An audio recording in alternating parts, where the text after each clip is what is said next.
right. All right. So now that we've wandered all over the place with topics, because my God, did we go on a little journey there for a minute? Getting everything. Literally. Yeah. It's my turn. So welcome back to Morbid Mondays. And I have a super simple topic. Fuck's sake. Because we deserve something. A break. I'm tired as fuck. You have had a rough fucking week, bud. It's been long. Damn. Like, I was half expecting you to cancel on me today. Yeah, I almost did. With a tapestry needle between my teeth. Earlier I was like, I might phone it in today. I was so fucking tired. It would have been perfectly fine, bro. So here's the thing. It is approaching Halloween. Yes, spooky season. When we're good with this, I'm just gonna put it straight to internet because it's like my run anyways, and so I was like, I'm just gonna straight out. And it's a couple of days from Halloween. So today's it is on Friday, isn't it? Yeah. Yeah. Today's thing is about Halloween.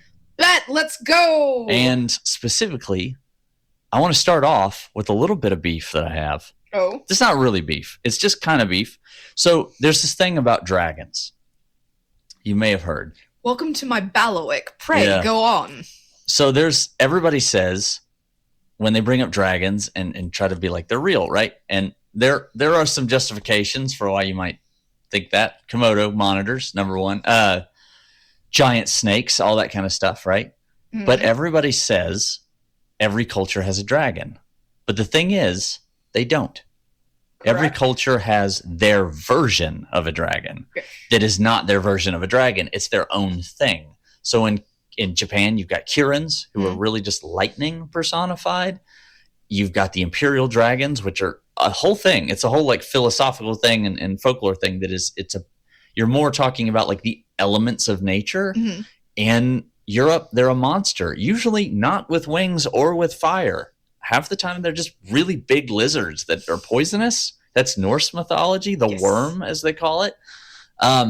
Wyverns are a whole ass different thing. They're not even dragons. They weren't thought of as dragons to begin with.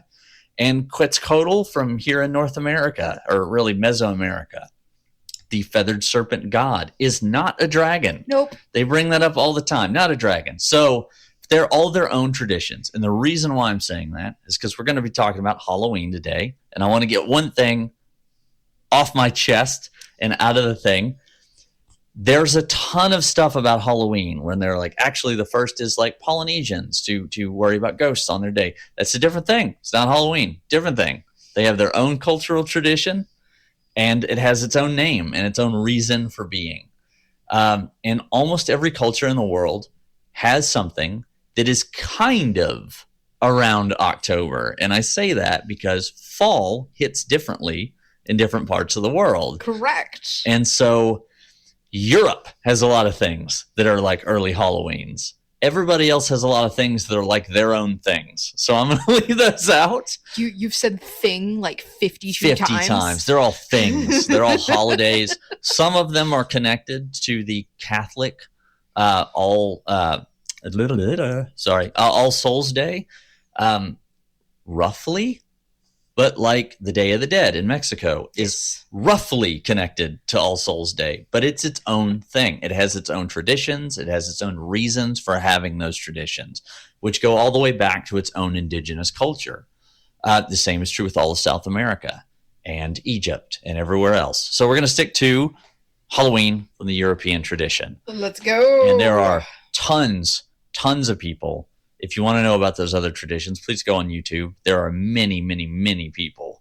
Oh yeah, and it's a lot of fun. Yeah, they're all over the world that people talk about why their cultures are the way they are, and it's awesome. So, to get into it, from Encyclopedia Britannica, who is mostly my source for today, with some Wikipedia articles and some just general knowledge. Halloween, a holiday observed on October 31 and noted for its pagan and religious roots. Those are the same thing, but in many cases, the Britannica article left a lot of shit out. And like redundancies. Redundant. But of course, by pagan, they just mean indigenous European culture.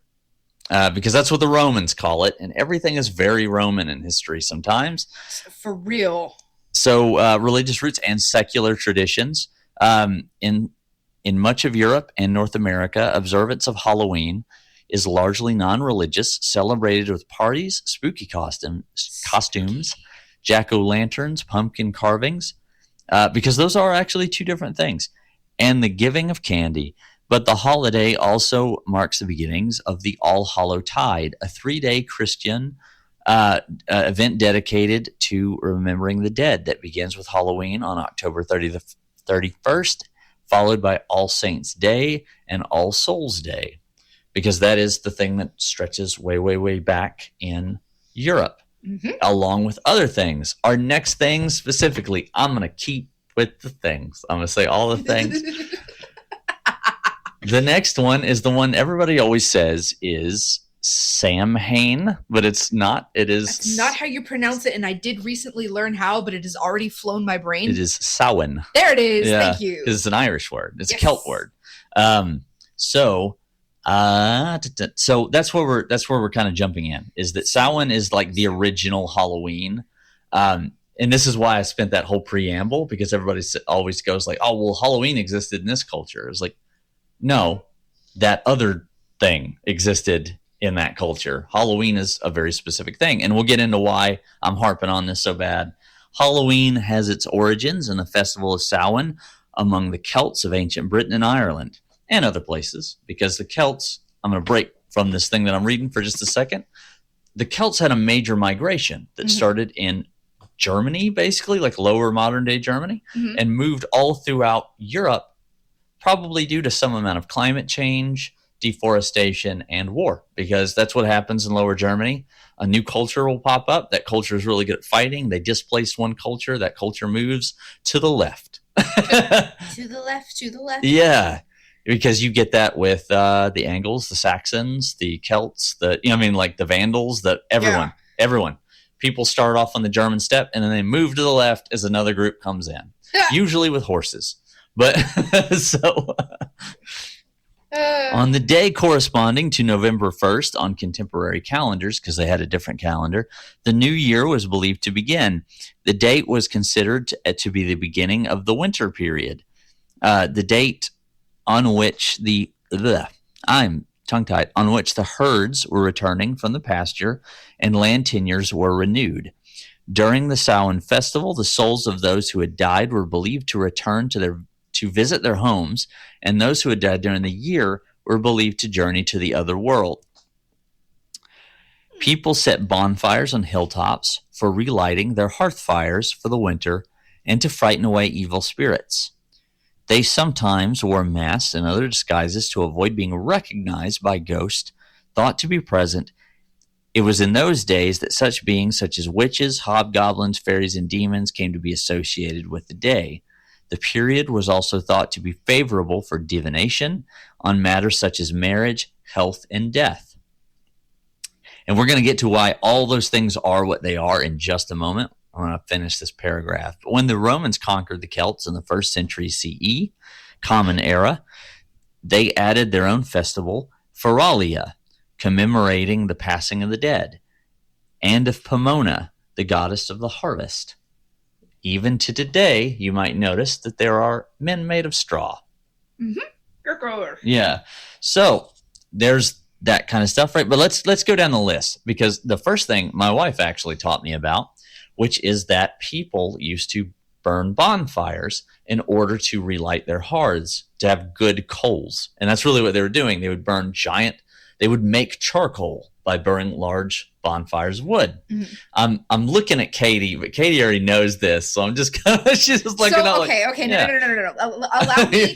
Allow me to explain myself just a little bit, because Halloween and Samhain and like a whole bunch of these, I was that strange kid that went through the the deep dive in historical bullshit.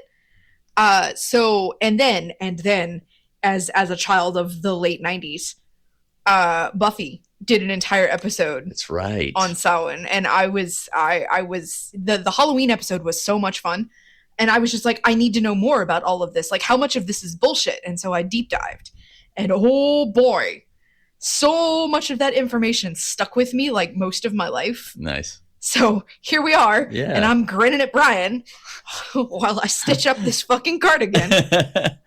But so yeah, that's the thing, right? They burn their bonfires. They're essentially making charcoal briquettes out of natural wood. That way, for the rest of the winter, their hearths burn well. They cook evenly. It's a thing to bring like good luck and fortune into the home. That's a great tradition, and that's repeated in many traditions because good ideas generally come about all over the world. Yep. Other than that, fire is typically believed by almost every culture to be a purifying element. Why? Because when you cook food, the bad shit dies.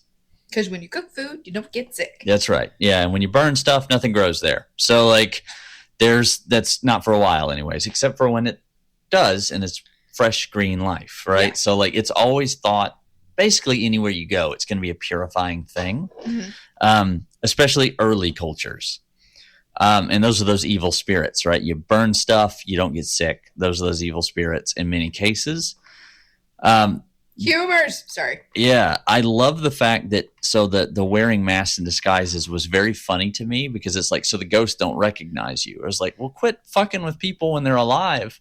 And then, and then you have to worry about these ghosts. They'll fucking bully people and they won't fucking come after you when they're dead anyway. Why are you wearing a mask? Wait a minute, wearing a mask, Bill. Well, Seamus died and, you know. I was a dick to him. Yeah. It's Samhain. Yeah. The veil is thin. I still owe him $5. Here we fucking go. But I like the fact that it's like favorable for divination this is one of those times when like the flowery stuff of modern language is kind of true, but maybe for like, well, for the right reasons in this case. Like, because the people say this all the time is that like they believe this is the time of the year where there was a thinning of the veil and they could communicate with the dead. That's not why they were doing this. There was no thinning of the veil.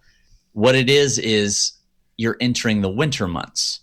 Those are the dead months. Mm-hmm. And so like you are entering in the time of the dead and things are closer to the dead. It's cold, nothing grows. Yeah. If you don't like prepare hard enough, you will die. Yeah, it's the day in their way of thinking of things. It's the day when the darker people from the other world. Yeah, and it gets darker faster. It gets darker faster, you right? Are losing daylight. So it's not the specific day. It's that this heralds the changing of these like courts of beings.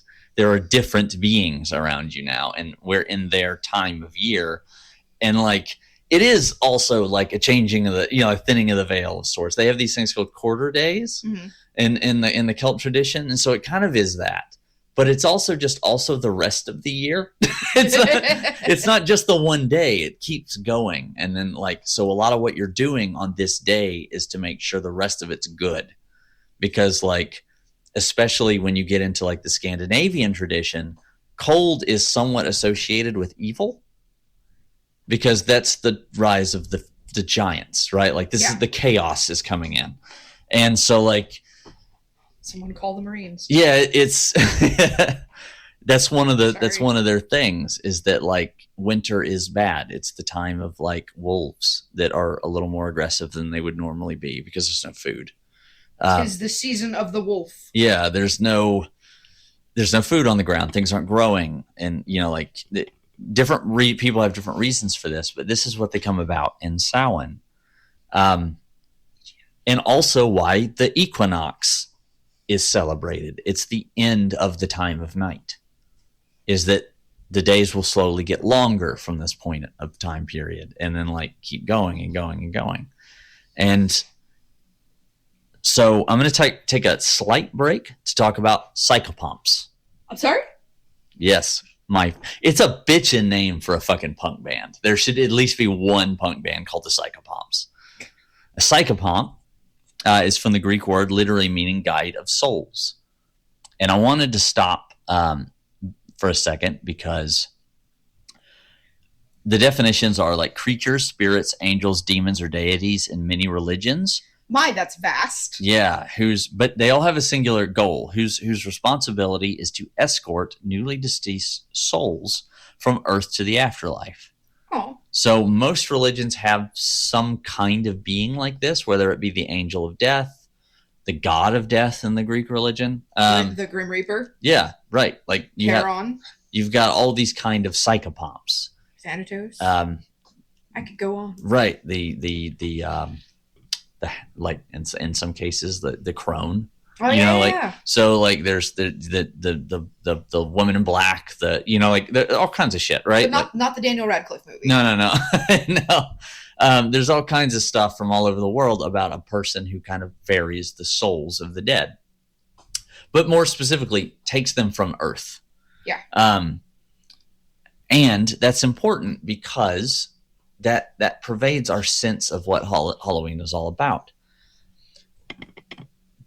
The Gaelic folk influence, which is Gaelic, is the language of Irish-speaking people who speak the indigenous Irish language. The Celtic language is called Gaelic. And I'm probably not really pronouncing that right, but that's what I'm going to say.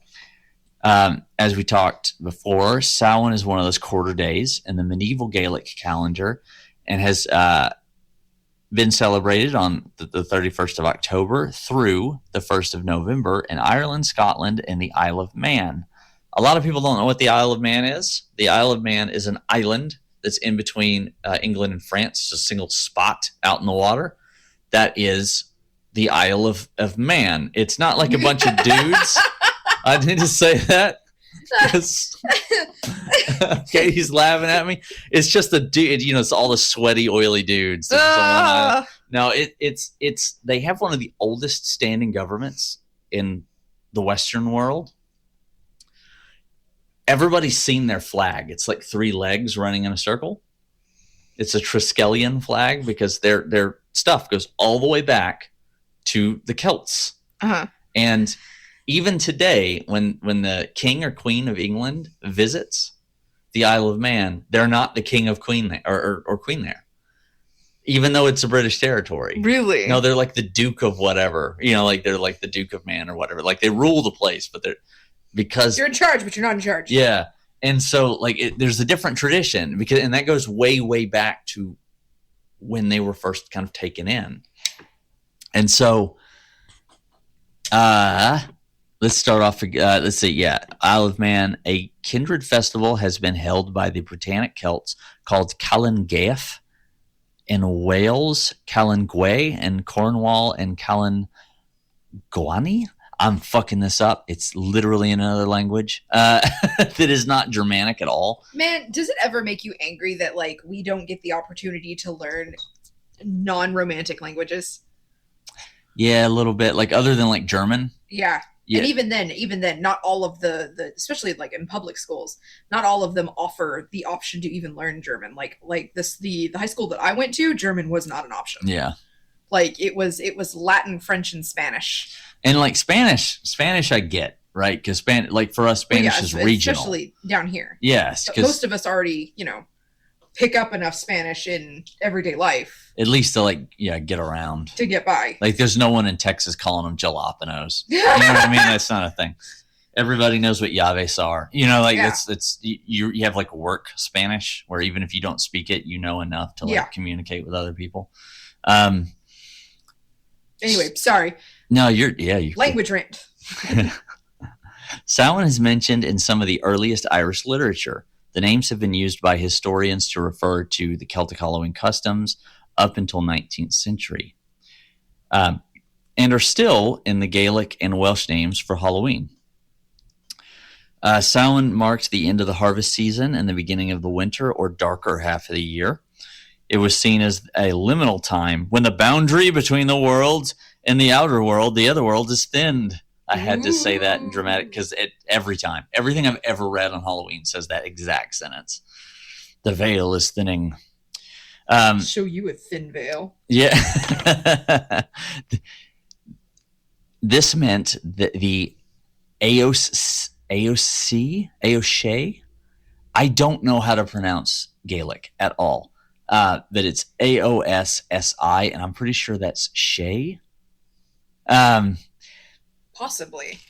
The spirits or fairies could more easily come into this world and were particularly active. want you to know that I have Season of the Witch stuck in my head right now. I blame you. Now, the song or the Nicolas Cage movie? The song. Okay. Definitely. Although Season of the Witch, the movie wasn't bad. It was not. No, every once in a while, he's like, no, I'm a serious actor when I want to be. And he does something awesome. Most scholars see them as degraded versions of ancient gods. In other words, like many devils and saints are often like the really, really old saints, not the ones that are like directly from the Bible, but like regional saints. Some of those are just the old gods that got kind of taken into the pantheon. You know what? I believe that. Yeah. And they're not like, that's not like a secret or anything. That's very much like the modern Catholic Church goes like, yeah, like there's certain things. Even grandfather did. Yeah, there's certain things that like syncretization is a thing. Two cultures lived right next to each other for like 500 years. Things got carried over. It's like, it's usually not by force. It's usually just because two people live right next to each other for 500 years. And so this is kind of where this is like the back history, right? This is the old shit. Mm-hmm. This is what Halloween kind of originally was. If you were in the Christian world, it was a 3-day holiday that was the Remembrance of the Dead, All Saints Day. And because they throw the Remembrance of the Dead in there because people are martyred. Yes. Right? And also the people that you've lost throughout the year. It's a day for you to petition the saints on their behalf. Yeah. And so it's Remember the Dead, All Souls Day, All Saints Day, right? Like it's the whole thing is about remembering the dead, hoping for the future. It's a day of prayer. And I bring all this up. I wanted to go into this history about Samhain and about the All Hallowtide because sometimes you get modern. Why don't we call it that anymore? I don't know. It's fucking metal, right? Boss. All Hallowtide is awesome. And, fuck yeah. And like it's a great fucking name, and I want to call it that from now on. Like the 3-day holiday, Let's bring that back. The All Hallowtide. Yeah, because the Catholics got this shit right. I was like, yeah, dude, that's dope.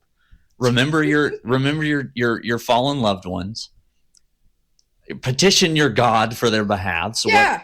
And then like have a fucking festival about like have a hope party. for the like that's great. That's awesome. And I really like it. Trade treats for like I remember reading like a million years ago and I just had a note on that. Don't necessarily remember how true it is or if it was just kind of one of those like made up myths as things are wont to do in the life and times of the internet. But one of the reasons that I read there that I remember reading, I guess I should say, is the giving of treats is kind of like for good fortune and prosperity. Yeah. In fact, we're gonna get in that because it actually serves a bitchin' ass social function here in just a moment. It's the start of winter. Remember, we want to keep that in everybody's heads is that the food is about to become not so plentiful. It's effing cold, y'all. It's not. We're in Texas. It's like 90 degrees. Yeah, outside. It's always fucking warm here. Except for like those 3 days where we're all covered in ice. So degraded versions of ancient gods whose power remained active even in people's minds after they had been like officially replaced by later religious beliefs. They were both respected and feared, with individuals often invoking protection of God when approaching their dwelling. So we've like kind of seen this, right? Like this is one of the things is like a new religion comes in when people are praying to the old gods. They kind of do so with a kind of trepidation, like they're doing something they shouldn't be, or like it might be evil. This is a pretty common theme, especially since like a lot of old gods are pretty violent. Yeah. So like, if you're petitioning like in the Old Testament, God himself is right, jealous and violent. There's some he himself says this of like, no, I'll fuck you up. Like, you know what I mean? Literally. Yeah, there's no bones about it. He's just like, oh, you're shitting on my people? Oh, well, here we go. Like there's no square up, man. Yeah, like so because the old world was chaotic and violent. This is how things were and you understood things. So at Samhain, the Aoshi were appeased to ensure people and livestock survived the winter. Offerings of food, drink, and portions of the crops were left outside for them. this is a pretty common thing with like fairies and stuff. Even up north in Scandinavia, you leave out like milk. Shit, here, yeah. Yeah, people still do this. And so, which is kind of rad. The souls of the dead were also said to visit their homes seeking hospitality. Places were set at the dinner table and by the fire to welcome them. So you used to like at your All Hallows Eve dinner, because remember, these two things are syncing. Yeah. Ireland today has a lot of like old Celt stuff still going on, right? Yes. And it's very married with Catholicism. So you can imagine like early Catholics in this era were setting out a place for their fallen family members. Man, I bet early Catholicism and like modern Catholicism would like box if they got in the same room. So only from our perspective, though, because when you go into like Spain, there's parts of like Ethiopia, there's parts of like all over the world, especially the Orthodox Catholics. They're still like, their whole thing is that they haven't changed much. So like there are parts. Man, why did we get the sucky Catholicism? Because we're new. Ew. We're new. That's what it is. Like our country's only a couple of 100 years old, and so we kind of like semi-changed. Everything kind of came along with the times. And if you ever get a chance to see the inside of a really old, just on YouTube, really old Orthodox Catholic church, it's fucking. It's gorgeous. I might have one of the cathedrals set as my like rotating backdrop on my laptop right now, because one of the stained glass windows is like primarily blues and violets, and so it's turned this entire section of this is irrelevent. Continue. No, I'm sorry. It's all good. My brain just like it's not fully irrelevant, because we are talking about All Hallowtide, and so like forever calling it that. Never going back to just Halloween. And I seem to have completely fucking shit the bed on this part. Uh-oh. But, and maybe I already said it because I was just saying it really fast, but a lot of y'all already know this and have probably picked this up, but Halloween comes from these words, these older words for Hallowtide and stuff like that, right? The hallowed time. And so they start changing, and we get the modern word for Halloween from this. But moving into the more modern era, probably because the white the white Europeans probably couldn't figure out how to say Samhain. Well, some of it. I mean, some of it is because, remember, these are white Europeans. Nah. Like, I'm talking about the fucking colonizers. Yeah. So the British, like that's really what's going on here. It's part of it. So they get waves of it, actually. Really? Well, because the Normans, they spoke a kind of French. Yes. And so there's a thing in like the English language where the common words are largely from Anglo-Saxon origin, but the fancy illiterate words. Illiterate, that's the wrong word. Yeah. Wow, how embarrassing. I was going to let it go. You can cut it out. We'll clip it and edit. It's fine. Really, historically, that's probably accurate, though. The fancy illiterate words. They could talk, but most of them couldn't read. So, that's like, true. Yeah. But the fancy Norman words, right? They were all like the French words. If you wanted to be like classy and high society, you'd speak in their tongue with Norman French. And even some of their words were Scandinavian words. Because the Northmen, as they were called before, the Normans, were. I mean, Rollo was a Norseman. You know, like that. That's so his grandson William the Bastard comes in and does his thing, and over and over and over and over again with the British Isles. Seriously, back and forth. So let's talk about Mischief Night. I love Mischief Night. If you don't let my yarn go, Miss Ma'am. The cats are also participating in Mischief Night. She was having a good time until she started grabbing my yarn. No, ma'am. I'm working. Mischief Night is an informal holiday on which people engage in jokes, pranks, vandalisms, or parties. It is known by various names, including Devil's Night, if you live in Detroit. If y'all have ever seen the movie The Crow, that's what those guys are up to while they're burning everything and like throwing bottles around. Devil's Night, apparently, I've gotten mixed reviews on this. I've known quite a few people who lived in Detroit. Some people are like, no, there's certain neighborhoods that you just don't really fuck around in on Devil's Night. And then there's some people, it's like, it's Halloween, doesn't matter. It seems to be one particular area from everything I've gathered, but I don't know. That might all just kind of be bullshit. Gate night. Gate night? Goosey night. Sorry? I don't know. Moving night. Moving night's fun. So I did look up moving night. Moving night's fucking hilarious. In moving night, on Mischief Night, you go to your friend's house and you steal their porch furniture. And they steal yours, and they swap the furniture from everybody's house. So then that's hysterical. It's awesome because so look, then the next day your neighbors have to go in and they have to figure out who's got their furniture. That also means they have to meet all their neighbors. I was going to say forcing community. Yeah, it forces you to know who lives around you. Cabbage night, I assume they're throwing them at people or they're vandalizing carts in the Avatar animated series. My cabbages! I fucking love that character. Mystery night. Ooh, what's that? I think this is like because pranks. You pull a prank, people like try to figure it out. And Matt night, again, I have no idea. I didn't go this deep into a lot of these. I do know why so in New England, Halloween traditions don't take on very fast. Okay. And here's why. So we discussed Samhain and Gaelic influence. And I want to circle back around to that and say why I brought all that shit up. The reason why. Because it's fun. Because it's Irish. Oh. And so Irish people don't largely come into this country until a little bit later. A lot of the earliest settlers to the English-speaking parts of America were not Irish. They were coming from England. They were coming from Holland. They were coming from Germany. And some from Ireland and Scotland and everywhere else. But mostly, a lot of these people were Dutch and English.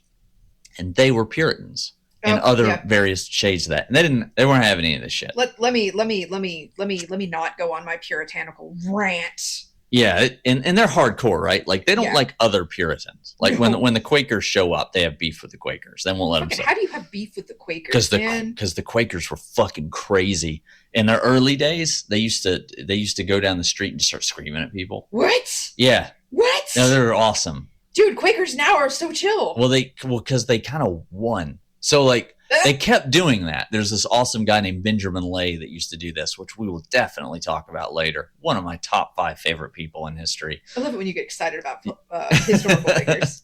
So he's awesome. We'll talk about this later. But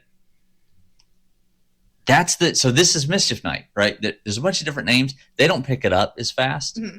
The rest of as Irish immigration kind of ramps up, this is enough. Things like Halloween festivals become more and more popular because they're used to them from back home. And the cool social thing, we're just about to get that I was like served a different social function, trick-or-treating. Mm-hmm. We're about to get into that. Historical background of Mischief Night. The earliest phase use of Mischief Night, I have a stammer, comes from 1790 when a headmaster encouraged a school play which ended in an ode to fun, which praises children's tricks on Mischief Night in most approving terms. We're in the 1790s and books used to have really dumb names. Yes. They used to be super long, like all the way up until like the 1900s. No, really, like we're talking Panic at the Disco song title long. Yeah, they would be like a book on the observances of astral bodies as they come into the temporal phase of the, like huge titles of books. And then every once in a while, you could tell when it ends because every once in a while it'd be like, and this is called Grey's Anatomy. And it's like 2 words and like, thank you, sir. Thank you. In fact, in the 1800s, they used to have like multi-stage titles. Oh my God. It'd be like Frankenstein or the modern day Prometheus or a tale told between 2 friends, the Halloween party of, like all the way down. Yeah. And so like those things. But all right, let's get back to it. Trick or treat. To fun was the concept of Mischief Night is certainly older though, as Puritan Philip Stubbs decries in the May Day Eve Mischief Night as early as 1583. So we've got like documented evidence of people doing this, going way back. Trick or treat. Halloween had its origins in the Festival of Samhain. Among cats, damn! I just got the shit bit out of me. You okay? Yeah, She clawed me and bit me on my finger when I was trying to pet her. Halloween had it so. There's my trick. Halloween had its origins in the festival of Samhain among the Celts of ancient Britain and Ireland. On the day corresponding to November 1st contemporary calendar. Oh, God. I got a sucker. I just so happen to remember I had a sucker in my bag. Samhain. Some of this stuff is like, it repeats. The date considering at the beginning of Jesus Christ. Why the doubling? I did this. Yeah, this is doubled up. What the fuck? Oh, I hate it when that happens. Yeah, it doubled up. Anyways, I'm going to go into something different. Trick or treat. Smell my feet? Yep. Give me something good to eat. If you don't, I don't care. I'll pull down your underwear. Don't essay people on Halloween. Yeah, don't do that. Don't. Why were they teaching us that? Yeah. Why were they teaching us that? We just, well, because we wrote it. We were just kids. We didn't know. There's that Batman Smells Christmas song. Yes, I'm literally just thinking that. That's creepy when our brains sync up like that. So. Same person in another universe. Yeah. Doctor. Anyways, so here's the cool social function, right? Winter starts. People used to go around on mischief night, and they'd be in costumes, or wearing masks or something over their face, and people could beg for food at the start of winter as part of this like religious sacrament, right? Because this is initially a religious time, not only for Catholics but also for Celtic pagans. This is that thinning of the veil thing, right? This is part of their religious beliefs, is that there's another world, and that's where the dead live, and it's ruled over by certain spirits. Yeah, so like it's not just like the spooky stuff around like Celt stuff and around European mythology is also like when we talk about like Thor and stuff in Scandinavia, this is their religion. They're not just cool stories. This is the way they see the universe. Yeah. And so this was their truth, their reality at this point. Right. So this is a very religious time for many of these people. And in the Catholic world, this is a time where we're coming up on a big saints festival. So homeless people and people who are just down on their luck could go around basically asking for alms. And they called these things soul cakes. So people would give you like little, bundles of food and stuff. And this was a time for charity. I love that. So people would knock on your door in costume and you would give them stuff. Yeah, like this is it's very sweet. It's really sweet. So fucking wholesome. What the fuck happened? We'll get into that. That'll be my end rant for the end about how like Hollywood ruins fucking everything. Yeah. America at the present day. From the Wikipedia article, Wikipedia is not a good, don't cite it on your papers, but it's a great jump off point. Yes. I love starting on Wikipedia and then like I end up on Oxford's website so often. Yeah. It's so weird. It is. I mean, encyclopedias are great for just general knowledge. If you just want to know a general thing, start with Wikipedia. Start with Oxford. Start with Britannica. You're not going to get the nitty gritty. No. But you'll get the gist. Yeah. So Elizabeth Oehler Krebs. That's a name. Yeah. She is a newly immigrated person born in Switzerland. She was born November the 14th, which is kind of neat because she's kind of born around this time of year. Because remember, this lasts until November 1st. She was born in 1848 and passes in 1931. Oh. She's an American woman credited with organizing the first Halloween party, shifting the American holiday from one full of children's mischief on Mischief Day or Night or Devil's Night, wherever you are, into one with costumes and parades.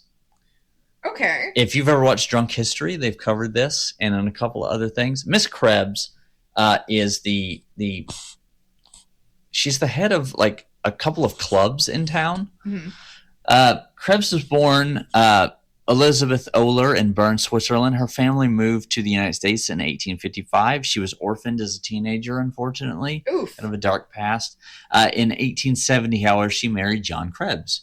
and they had 4 children. Krebs lived in Hiawatha, Kansas. I don't know if she was part of the Kansas land grant or not, but she was there when she was an avid award-winning gardener. And that's how this all kicks off. She's a gardener. Ah, the gourds. Yeah. So she has her, in fact, yeah, you've probably heard this story quite a bit. The jack-o'-lantern. So she was a big avid gardener, and she was actually the president of her local club. Now that I did not know. That's cool. She was an elected officer of the local Knights and Ladies of the Honor Chapter, which is this kind of like, people used to be in social clubs. This is kind of like the Freemasons. Yeah. They were one of the first racially integrated groups in America. That's what's up. So I'm saying all this, and I said this about All Hallows Eve, and I said this about Samhain. When people are like, this is a devil's holiday. No, it's not, and it never has been. So, like... Yeah, it's... in fact, Samhain integrated pretty fucking seamlessly into modern Christianity because it shares a lot of the same stuff. There's a hero character that's very good and all that kind of stuff, and then there are dark times, and then somebody brings like Jesus into the picture, and also there's like other strange religions in the area that are very warlike. And so when Christianity comes in and then basically goes, no, like you can just do that. You could just do that. You could just like farm, and you know what I mean? Like it's cool, bro.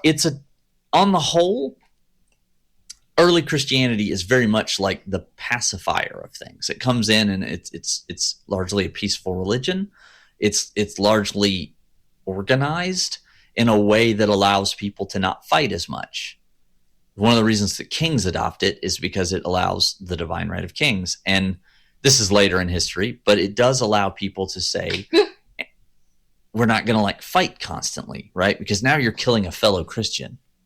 Yeah. It starts to bind people. And so like a couple of the good things of like early Christianity as it enters Europe. Yes. Back to Hiawatha, Kansas. Miss Krebs, after Mischief Night, walks out one day and her garden is fucking ruined. Terrible. No. Her tulips, the petunias, everything. Not my begonias. Right. So she's like, enough of this shit, right? These kids they're good kids. She knows these kids, right? She's this little town. She knows all these people. And she's like, they're just getting up to mischief. So next year, she starts to organize, and she works all year on this.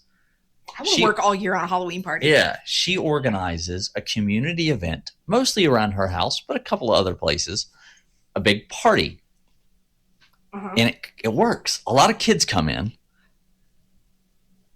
And she notices the next day, her garden's still fucked up. Oh, no! But she starts asking around, and the town is significantly more calm. A lot less happened, especially around her part of town. And it's because of the party. But her goddamn begonias. Yeah, they're still fucked. So, like... Fuck those begonias. Yeah. So... Plot twist, it wasn't the kids, it was the other members. Yeah, that's right. Club. Maybe. Fuck your begonias. At least the kids of those other members. God, she beat my ma. I'm going to get her. So she didn't deserve first place. Yeah. So what ends up happening is that she gets in touch with the chief of the city police. Oh, shit. She called the cops. No, not on the kids. Okay.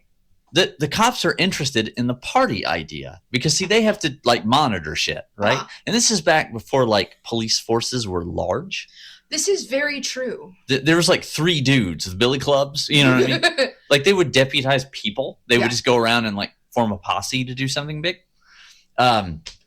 So there's not that much going on. And the cops like this. They like the idea of it. The local church leaders and stuff like the idea of it. They're like, yeah, we'll keep the kids out of having trouble. We'll keep them on the straight and narrow. So they work another year. And the cops give all the permissions to block the street off, all that kind of stuff. Block party, let's go. They get a marching band. Shit. The whole town gets in on it. Like the women's clubs and stuff all start like pitching in and doing things. And it's a fucking blowout. Hell yeah. All the kids in town show up. I bet her begonias are still trashed. Next morning, nothing. What? It works. It effectively stops Mischief Night. and turns it into just a giant party. So there's still trash and shit, right? Because there's kids everywhere doing things. Yeah. But it's not from like vandalism. It's from just having a big block party. So it works. And to this day, in parts of Kansas, there are Halloween parades. I grew up in a Czech town in Crosby, Texas. Like I say Czech town, Czechoslovakian town. Yeah. Because a large part of its early period was from Czechoslovakian immigrants across the literal railroad tracks, a place called Barrett Station, which is one of the first freemen's towns in Texas. Mm-hmm. So there's like historically black town, historically Czech town. This is really cool because Halloween was the shit in Crosby. It was massive. Our school did stuff. Churches did stuff. Fire departments did stuff. We had parades. Part of the fun on Halloween was you went out in your costume and you just went up and down the street and just saw all your friends and stuff.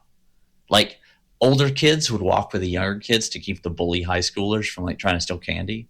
Mm-hmm. And so like your like big sister or your big brother would meet up with a group of kids. Sometimes you didn't even know them, and you would go up and down the street and just make friends and stuff. I want you to know that what I have in my head is literally like the entire town of Salem from Hocus Pocus. Yes. Like, cause that is something that I can also attest to, because I grew up on military bases. Yeah.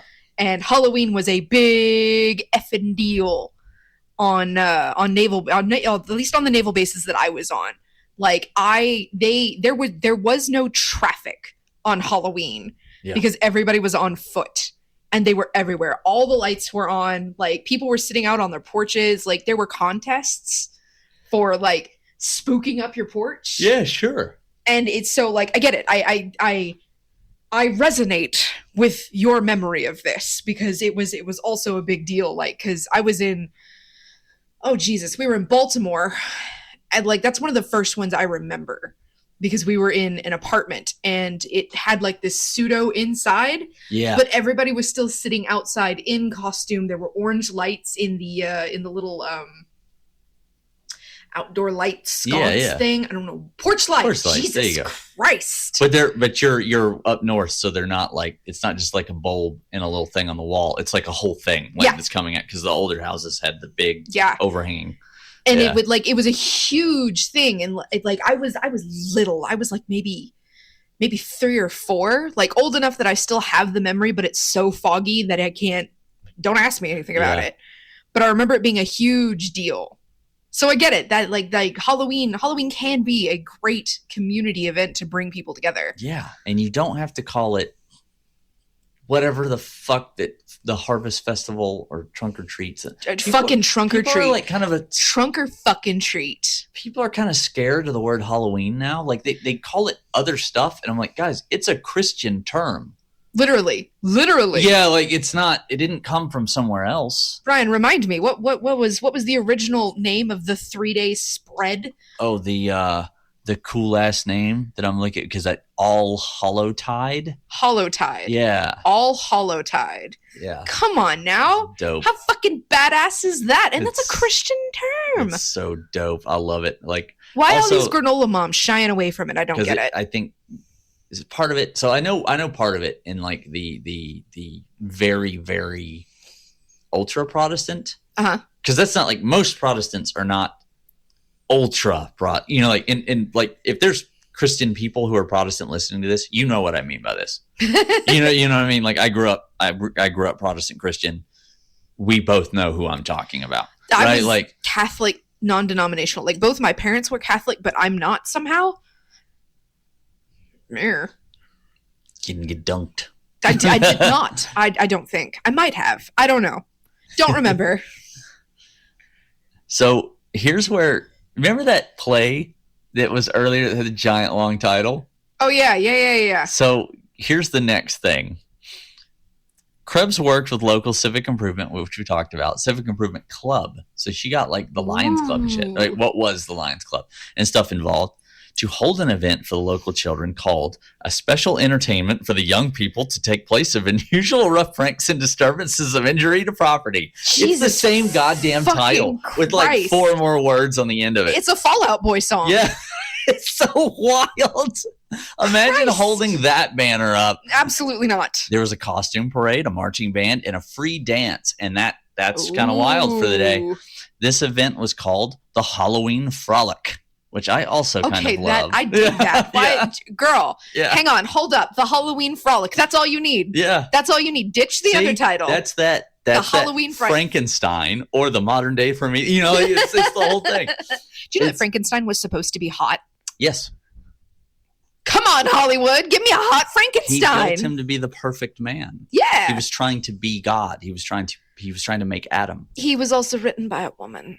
Yep. So that had to masquerade as Jim, for a little while, but not really, because they were like super famous and rich. But like, anyway, I've shanghaied the conversation again. Husband was Lord Shelley. You know, like, yeah, fucking white yeah. What are you girl. gonna do to her? No, Yeah. just publish it. Anyway, your hot monster, the original monster fucker. Yeah. Anyway, who was probably just Lord Byron. So, oh God. Anyways, Rise, Lord Byron. it is thought to be the oldest Halloween parade in the United States. Halloween, Not Halloween frolic. party, of course, because there's like Irish immigrants doing their own thing. Yeah. Right? And other people who do other things. And I'm sure there were still festivals and stuff being held, despite. Oh, sure. I mean, like, because it is, again, it's a contemporary Catholic holiday. So it's like it's still a thing now. Like, Yeah. All Saints Day is still a thing. So All Hallowtide. yeah. It's fucking badass. It's a great name. I Just love that. Why? Anyway, nope. Mm-mm. Contemporary reports claimed that 1,200 people attended the event. Damn, that's Now, a this turnout. is in the fucking 1800s. That's You know, a turnout. It's a turnout. Yeah, it's a Fuck. major event. They turned out to turn up. Yeah, in 19 with Hello, brass smoke. bands. In 1964, the 50th anniversary. Okay, so it wasn't in the 1800s. Sorry, it was much later. It was much later than that. Like, right World War I times. On the 50th anniversary of the Halloween Frolic, a plaque honoring Krebs was installed by the local civic organization on the Brown County Courthouse near the square where she used to garden. Oh, The community central. but tell me, are there begonias? I hope. I hope that's because she's the lady who started. I hope it's like spider lilies or something. I hope it's That like would a be metal that flower. would be badass. Yeah. Comedy Central show Drunk History featured Krebs in their July 24th, 2018 episode with Allison Tolman playing the part of Krebs. Krebs died in 1931, August 19th. She's buried in the Mountain Hope Cemetery in Hiawatha, Kansas. R.I.P., ma'am. So modern history. And before I talked a little bit about, there's like, well, what the fuck happened to Halloween? I'll tell you. I wish y'all could see his face. Tell you what happened. Commercialism. Yes. Yeah. What happened was the movie industry started doing Halloween, like scary movies on Halloween, because people like scary, creepy stuff. As one of those people, yes, I do in fact like scary, creepy stuff. Which is great, but there's an escalation point. Yes. Right? They got more gory. They got more adult. They got more, and slowly Halloween became a thing that is not really about kids anymore. It is for the little kids, and that's why you have like the trunk or treats and stuff. Yeah. But because of the kind of like escalation of media, and I'm not really like harping on this, I have a little bit of beef with it because like it was partially responsible for the loss of something that I hold near and dear to me, which is Halloween festivals. Mm-hmm. But it's the like sexy Halloween party. It's the, you know, like the slutty Pocahontas thing. It's because that's, again, for adults. There's no kid. I'll admit I'm one of the first people to throw a corset on at any given cause, given reason. Give me half, a quarter of a reason, and I will show up in a corset. Hell yes. But like, why do we need sexy minion costumes? Who the fuck knows? Why? For the lulls, I guess. But there is no lull there. There is banana, and that's. And if I were a single, like 22-year-old guy and a sexy fucking minion walked in, that is what I would say. I would just go banana at her like a creep. And she would probably laugh her ass off because, like, seriously, Gen Z and Gen Alpha, they built different, bro. Yeah, they do have funny. I love their humor, dude. Same. But like. So here's the escalation, right? That stuff starts going on. And then like all things, there's a pendulum. There's a little bit of a backlash because the imagery changes. It stops being about like goofy pranks and more about like scary movies and adult parties and parties in general. And the imagery goes from like silly Halloween mask you make at your house to bleeding skulls that you buy at a grocery store. So it gets like darker. Mm-hmm. And in response to that, people who don't like that kind of stuff try to make it more for kids, and it becomes safer. So it gets cordoned off. And it kind of turns back to what Krebs was doing, like a house party. Mm-hmm. Have you ever been to a Halloween party where you bobbed for apples? I did. I never got to, and I was always so mad about that. So back in, Crosby when I was a kid, yeah, we had a Halloween party in the gymnasium of the school every year. And they had like mystery boxes. You would put your hand and be like, this is brains, but it was like Jello. It was like spaghetti and water. So it felt like, like overcooked spaghetti. So it would clump together. Ugh. Yeah. Like people really fucking went all out. Yeah. Eyeballs were usually like olives in a bowl of water.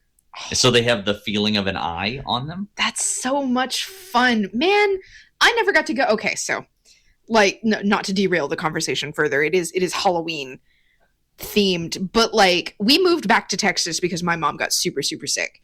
And like in the process of that, for some reason, she like fell really hard back into religion. Yeah. And once again, Halloween is a Christian holiday. Right. It's like the modern sense that Halloween isn't, which is really confusing to people in other countries. Yeah. Because like it's very much still a Catholic holiday in most predominantly Catholic nations. Dude, like our first couple of years here, like the first two Halloweens after we moved back, I was not allowed to participate in fucking anything. Because like there was the nonsense of, oh, it's the devil's work. Would you like this essay that I wrote in class? Yeah. Anyway. Yeah. But like, I never like watching all of the specials. Like I would run away to my best friend Taylor's house and like we would do Halloween-y things while his mother covered for both of us saying, oh yeah, no, they're just playing video games. They're playing The Sims. Yeah. And we would watch these Halloween movies where they would throw these huge block parties and there would always be fucking bobbing for apples. Yeah. And for some reason, my young brain fixated on that. Like, I want to do that. So here's a quick history blurb. So that goes all the way back to like Rome. Really? Yeah. So we'll look this up later, but that didn't have anything to do with like a Saints festival, but it was for a different thing. We talked a little bit about that around that time period where Rome came in and had its own 2 holidays for the harvest. That was connected to that. That's so that cool. Tradition goes back. Stop. That's way awesome. Back. Yeah, yeah. It's super cool because these kind of neat cultural things. I'm 37 years old and I still want to do it. Yeah, that are religiously significant or culturally significant. They have staying power. That's so cool. Isn't that awesome? Yeah. I always wondered why like bobbing for apples was a thing that was associated with Halloween. Yeah. It's just like it goes way, way back. Yeah. And of course, like, the ghost and the witches. And so that's something that we did not talk very much about like the influences. Spooky. Yeah, about like we talked about the Gaelic influences. I want to talk, I kept mentioning briefly things about Nordic stuff, right? Yeah. About like Scandinavian things. So whether you're in Eastern Europe, Germany, Scandinavia, there's this thing that folklore people collectively call the wild hunt. I am very familiar with the wild hunt. Sometimes called Odin's Ride or Sigurd's Hunt, or there's a ton of different things, right? Because it's not always Odin. Sometimes it's like the king of the Ostrogoths is one of them. The Earl King. Yeah. Yeah. And so, but they're on a ghostly hunt, right? It's him and his ghostly minions, and they're on a big hunt, and they're looking for souls. Yeah. Sometimes wicked souls in the tale, sometimes lost souls that they're going to gather back up. And one of the big things with the wild hunt specifically is that you either join the hunt or you become the hunted. Yes. Yeah, like you don't want to hear it. And so possibly one of the origins of this is the howling northern winds that come through in early winter, right? The northers come down and the loud whistling through the trees, the cracks, the rustle, people go like, it's a cool story about what they're hearing. Yeah. The other thing is it has some old traditional things to follow on. Oh, this cat purrs. And that is kitty ASMR. The Valkyries. Oh, they also rode and collected the souls of the fallen and such, right? Yeah. So you've got these cool traditions, but when you think of like Night on Bald Mountain and Fantasia, and the devils coming out of the mountain, but the witches are flying around and they're like snatching souls up out of the ground. So that's kind of part of this, right? You're marrying the Wild Hunt and things like Samhain and things like All Souls Day. And so like they get syncretized because the cool culturally relevant shit sticks around. It's got staying power because it's fucking rad. I was about to say, that's fucking boss. There's some really cool old stories about a guy like assisting the Wild Hunt, like a guy's like looking for his boot or something, and he helps him. There's a story where basically he's helping a guy finish the Wild Hunt. More modern, there's a mention of the Wild Hunt in the Dresden Files. That's right, and also in the Witcher series. Oh yeah. I haven't read that one yet. But I think I've only read like the first like 2 or 3 of Witcher. Anyway, different universe. They've got different rules for their Wild Hunt. But like it's cool how many things kind of sync up because it's common knowledge. I guess in the real world, quote unquote. Yeah, well, because it's all Polish stuff. Yeah. So you're in the region where this would happen, right? So the hunter or whoever it is, because there's a ton of versions of this. It's a little bit like Sigurd. There's like whoever's leading the hunt. Yeah, he helps whoever's leading, whoever gets like separated or is leading this hunt, and he goes back and he finds a reward waiting for him, and so it becomes a little more like it's now like a moralistic tale, right? Because you're doing a good thing even though you're scared. Yeah. Like so it has these awesome background tendencies of just like it's turned into this thing that it wasn't really meant to be. One of the things that you do around having parties and lighting bonfires and drinking and festivals and all that kind of stuff, and why they were important around the start of winter and the dead time, where they associated that with bad spirits or ogres or giants or wherever you are in the world, is that life repels death. So we make lights, we party, we make noise, you know what I mean? We live. Yeah, like that's the thing. There's a core human thing about essentially raging in the dying light. And like that's always been something that we do. And so I'm coming full circle on this. I started this by saying that all these other things aren't Halloween. They're not Halloween because they have their own things. And Halloween is something very specific. But I want to come full circle and say, in a lot of ways, they are also Halloweens because we're all doing it for the same reasons. It's the cold season. It's one last hurrah until the coming of the spring, which we all also have our own versions of. This rebirth time that will come later on in December and January. And so that's my blurb about Halloween. It's the most non-morbid thing. That was absolutely fucking delightful. Yeah. That was so much fun. Also, thank you for educating me on bobbing fucking apples. Yeah, we'll look. I forget the specifics of it, but we'll look it up later because apples have a lot of like importance in Greek and Roman stuff. Yeah. So lots of symbolism. Lots of it. Well, I hope everybody has a fucking awesome Halloween. Me too. Like, cause like it's literally Halloween is on Friday when we're recording this. It is right around the corner for us. And I don't know. It's always been one of my favorite holidays because it's fun. Yeah. And for me in particular, it represents like a creative period because I was always one of those kids that like made their costumes. Yeah. And so I don't know. It's fun knowing the history of it, or at least a garbled up version of it, as I have now been re-educated and straightened back out. The All Hallowtide? Yeah. That's so fucking boss, bro. Yeah. Doesn't it sound? Dude! Doesn't it sound like something that should be emblazoned on a wall somewhere? Yes. Like, why don't we use that? Yeah. Hail in the All Hallowtide. You know, hell like yeah. That's fucking great. I love that. And also 3 days instead of just one. Yes, 3. please. That's right. Whole religious festival built around warding of evil, remembering the dead, praising the saints, which is also more rad ass stories. There's some awesome saint stories. Dude, I know. Yeah, I know. like, my last Morbid Monday, like we just went over the Corpse Queen of Portugal. yeah, fuck yeah. Yeah. Was almost There's some fucking Halloween shit right that one there. was fun too. It was almost Olga of Kiev. Yeah, yes. Which- Patron saint of revenge. Fuck yes. Yeah. Like, or as I like to call her, the patron saint of bad bitches. Yeah, seriously. Yeah. Our Lady Badass. Yeah, it's the most Russian fucking thing ever, too. Hell yeah. I love it. All right. Happy Halloween, guys. Yeah. Go Bob for Apples. And Bob for Apples, leave comments. Tell me what it's like. What's your technique? Because seriously, I want to do this. Yeah. You know, as a person with incredibly crowded, large teeth that were bigger when I was a kid, it's like the one time you could show out. Because you're built like a horse, you know, like, oh man.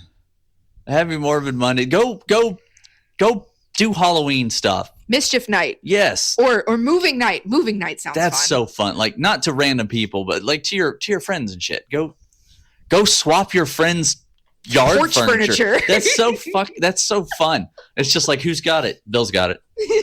And they just keep passing the name around. Or like add gnomes to their garden. Yes. Like sneak a flamingo in there. Yes. Mischief. The best thing for like fundraising. The flamingoing is so fun to me because it does nothing. Yeah. It's you don't like like I'm it? holding you hostage for $5. And you do it to like people in the racketeer club. So you know they've got money. There's no harm. You know what I mean? Like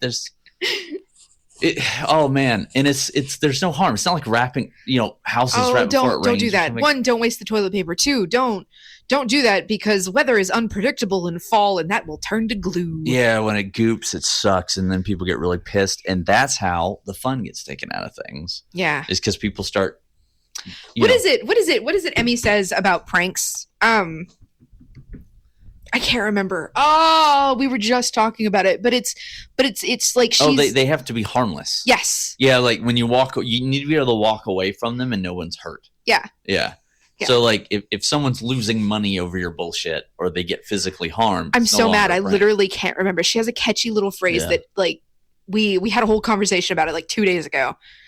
And it is just flown completely out of my head. But yeah, go have some harmless mischief. Yeah. Go on. Go buy a bag of candy and gently toss it to people. Yeah. Gently. Do not pelt them. You know what my favorite thing was when I was a kid? Unless they're your people and they're cool with it. I used to do this every year. Huh. So our family put up a pumpkin-headed guy. We had a pair of overalls. We would stuff full of hay because we would go down and buy. Y'all would make a scarecrow? Yeah, we would make a scarecrow, and it would sit on a bench because we had an awning. It would sit on the bench, and then so it would be out there all year. Uh-huh. And on Halloween, I would get in the overalls, or my dad would get in the overalls, Stop. and we would camouflage ourselves with hay, and we would put on a mask, which was like a scarecrow mask. Uh-huh. And then when the kids came up to grab the candy from the bowl, we'd jump out on them real quick. And then so they got candy from the person at the door, and then they got candy from me. That's so sweet. So they got double. Whoever I got, they got double. Oh, I love that. Man, I wish kids trick-or-treated in my neighborhood, but I literally think my neighborhood is too old. Yeah. Yeah, or there'll be like one band that walks just because they want to walk. And then we lit our house the hell up last year and we didn't get a single trick-or-treater and we were ready. My whole house was in costume. We had full-size candy bars. Yeah. We were ready. We were that house and we got no one. My grandma's neighborhood still had some. And we used to go over there and have my grandmother threw every year. Here's a cool look. I know this is running long. It doesn't matter. It's like $4 an hour. It doesn't fucking matter. So it's a Halloween episode. Yeah. We can make it extra. This is what my grandmother did this. And if y'all are looking for a good reason to visit family and friends, this is like the way to do it. Right? She's from old school. She was like Depression era kid, right? So on Halloween, what they would do every year, she threw a house party. All family friends would come by. Mm-hmm. And they would bring their kids by to come get a bowl of chili because she made a giant cauldron of chili. I fucking love that. Like a legit cauldron? Yeah. And then because we're all Swedish, she made wassail, which is For those of y'all who don't know what wassail is like real apple cider. If y'all don't know what wassail is, I'm so sorry. You are absolutely missing out. Yes. And like literally FOMO. Yeah, it's like you are suffering it. Go seek it. That is your quest. Yeah. Go seek out wassail. It is life-changing. If you want to make the cheap version, what you do is you take good apple cider, like Musselman's, the stuff that's cloudy, not the clear, not the juice. The cold press stuff. Yeah, specifically. The stuff that has the chunks in the bottom. Yeah. Right? You mix. I have a thing of that in my fridge right now. You mix that stuff around, and then you thin it with apple juice, right? Because you need the volume, and that shit's kind of expensive, unless you want to get a bunch of Musselman's. You put a basket, and you simmer it with like red hot candies, some cloves, like big chunky cider spices. The cinnamon sticks. Cinnamon sticks specifically. Not the powder. Yeah, the sticks. The cloves, some red hot candies, because red hot candies are spiced. We did star anise in ours too. Yeah. Yeah. And you do your cider spices, and you brew, and you just let it simmer until it like flavors the whole thing.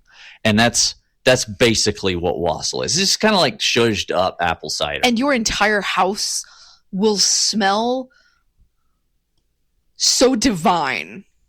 Yeah. Like it is a simmer pot amped up to like 50. And you can drink it. And it's so good. Like, I'm going to say it, and this is going to be so controversial, and it might start a fight, but wassail and apple cider, far superior to pumpkin spice. Yes. Hands down. Yeah. If you give me the option between wassail and a pumpkin spice anything, wassail all day long. Because like one is just a little bit of spice laid on top of something else. The other one is like the real deal all the way through. And it's so good. And you will scald your mouth. Yeah, you'll burn yourself, but every time. Yeah, because it's kind of oily. So there's that, but like, so we had bowls of chili because it was, warm food. She's from up north originally. So like handing out warm food in October in Georgia. Yeah. Oh, this is right here in Texas. Oh, okay. Yeah. So like we did the thing, right? And so it's a 50-50 shot of whether it's 50 degrees or 90. Yeah. And so, but it didn't matter. It was cool in the house, right? We would drink that. Everyone would bring their kids over. People who didn't have kids would just come over to hang out. Aww. And we kept a photo album. We take little like Polaroids of all the kids that would come over in their costumes. And my grandmother kept a photo album of years, every year. That's so sweet. And it was a way of remembering because, of course, every year, these are older people. Some people don't come back. Yeah. And now you have this record of, hey, remember the last time? And we would tell stories of the people we had lost. I fucking love that, bro. Yeah. Like, I'm kind of getting a little bit emotional over this because... Like that's the essence of All Hallowtide right there. Yeah. This was... My grandfather was an old Lutheran, and like, we kept a lot of these old world traditions, and they went all the way back. Bro, your family is so cool. Your family is so cool. It was a ton of fun. There were less fights, like, because we used to have family fights sometimes, mostly around Christmas and Thanksgiving. Can't imagine Never why. On Halloween, because that's not what it's for, right? It's for remembering the dead and stuff. There's a lot of little kids around, so it was a little more chill. There was hardly ever any drinking, but my dad would make Bloody Marys every year with his like own recipe, and so like celery stick and everything, real bar Bloody Marys, and so like. Dude, was awesome. The kids would knock, and then whoever was up on their feet would go grab the candy bowl and give them candy. So you had to, like, different person was at the door every time. That's so much fun. Yeah. Full decorations. My grandfather cut out a giant, he bought a thing of sheet wood. He built a 2D black witch, right? Like, not like a silhouette? Like a silhouette. Yeah. And he painted it black, and they backlit it so it would be like this thing. So everybody would know when you came by, like, that's the place. That's so fucking boss. And we used the same one as long as I went there. So at least 20 years. Damn. Yeah. So it was like the witch house. People just knew. Like, you could stop by and you would get a lot of candy because as the night rolled down, the kind of general rule was, because we were snacking on the candy. Yeah. So the general rule was you didn't leave the bowl. So, like, when we were ready to shut it down, whoever that last kid was... Dump the bowl. Still out. Bam. Yeah, like, you got the rest of the bowl. we fill your bag up. If there's a kid that had no candy, you get in whole handfuls. And like, that's so sweet. Because it was a party, because we centralized all the parties, everyone brought candy. Oh my God. So we had all the candy in the fucking world. Dude, that's so awesome. I'm so jealous of like your family's traditions. Like mine were a little eaten up by like modern Jesus stuff. Yeah, it kind of loses the feel, right? Yeah. Like, especially because I want to put this into religious context just a little bit, right? Christianity is a religion that involves itself with the defeat of death. Yeah. Right? Yeah. Jesus dies, comes back. That's the defeat of death. Sneezy cat in the corner. Bless you, Mila. That's right. She's like giving me some. That's her version. Hands up. But that's what's going on. That's the narrative of Christianity: is the hope in defeating death. Well, what's more, you know what I mean? Like, what's more defiant of that than the remembrance of those that have been lost? Yeah, on keeping Halloween. them alive. Yeah, that's how it ties in, right? Yeah, you've lost people. You pray to saints. It's a religious holiday to do what? The promise of Christianity is that death will be defeated. Yeah, it's eternal life. Yeah, that's what it's about. It's as you're entering winter and things are dying, let's rail against the dying light. You know, like it's not anti-Christian. It's the core of Christianity. Yeah. Yeah, like it's so you're just like stop it with the fucking moments I wish I could go back in time. Yeah, with the fall festivals and shit. Just do the Halloween. You know what I mean? And I really like it, and I hope it doesn't die or keep devolving into like, because there's room for the scary stuff, right? Yeah, haunted houses, all that stuff have always been a ton of fun, and I love them. My partner and I are absolutely going to be playing scary games. Yeah, like all night on Halloween. Like that is the plan. What was it that there's a new like Silent Hill game? Silent Hill F. Yeah, I'm not playing that because that's Silent. Listen, that's a little too much. No, okay.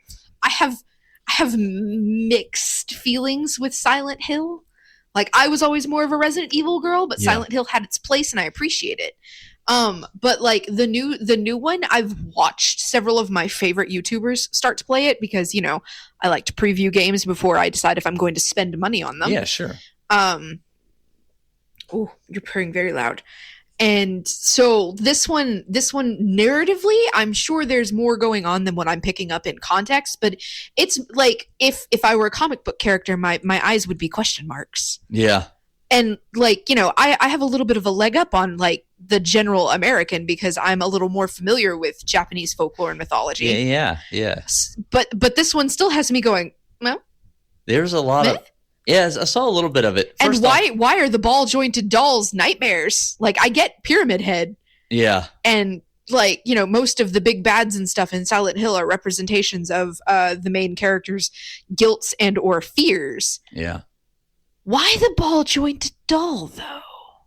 I guess that reveals itself in the game. Maybe. I don't know. But also, like, what's up with the cake? The cake? Yeah, why do those dolls have asses on them? Ball jointed dolls, dude. Have you ever seen a ball jointed doll like taken out of its like a ball, like just a plain ass? Okay, so little context about me. One of my favorite genres of like YouTube video are the doll repaints. Okay, like the people that like take a stock Barbie or Monster High specifically because they have larger features. And then like take all the factory paint off of them and then repaint them into like new characters. I don't know why I love that so much, but I do. Well, that's kind of neat though. But I will occasionally also get one of the creators that gets a hold of one of the beautiful porcelain ball jointed dolls, and seeing those things come out of the box. Why are they hips and ass so perfect? Well, that is in a weird way. Dolls were always kind of designed, at least commercial dolls. A lot of the later commercial dolls were kind of designed as like role model pieces. Oh, well, yeah, Barbie. But like, I like look it up later at some point. Like just ball jointed dolls in general. You can get them in any body style, and they come in both like male, female, and androgynous. So like, you know, non-gender conforming. Yeah. But every ball jointed doll, all of them that I have seen, have a whole ass bakery. A whole ass bakery? All that fucking cake? Seriously, like the asses on these dolls, male, female, non-gender conforming. A whole ass bakery is pretty fucking good. Thank you. But yeah, like I do not understand, because I immediately clocked that. Yeah. With the first encounter where, you know, your main character, forgive me, I've only watched like one video of this, so I don't know all of the characters nor most of the storyline, but the main female character who is doing her traipse through this nightmare comes against one of these foes, and it is a fucking ball jointed doll, like Exorcist kind of backwards and leany, and like she has just ass for days. And I'm just like, that is a ball jointed doll with so much ass. Gotta be some child trauma. That's my guess. I'm guessing it's got something to do with like arranged marriages, because this one is supposed to be set in Japan in the 60s. Yeah. And so like maybe it's like in defiance, or like the mental, I don't know. I'm not going to sit here and psychoanalyze Silent Hill. Yeah. That's not my job. No. I stopped trying to understand that when when as an adult I looked at Pyramid Head and went, yeah. Happy Halloween, y'all. Bye. Good God.